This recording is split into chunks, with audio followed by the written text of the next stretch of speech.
अस्सलाम वालेकुम जी। मेरा नाम शनाज है ते अज तो पहले 10 साल दी बीमार हाँ, गैंठिया दी मरीज हाँ। ते खावन मेरा पट्ठे दा काम करदा, कदे दिहाड़ लगदी है कदे नहीं लगदी। ते हुण ते दवाई वाली भी बाद दुआ कोई नहीं, ना मैं चल सकनी हाँ, ना मैं टुर सकनी हाँ, ना बह सकनी हाँ।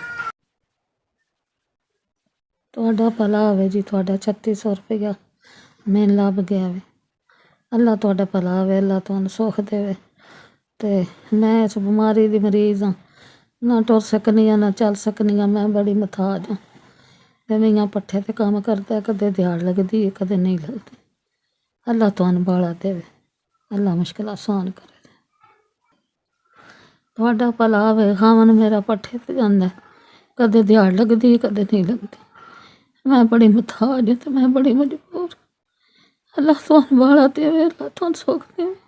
अल्लाह तुहाडा दित्ता कबूल करे, सदका वे लभ गया। मैं दवाई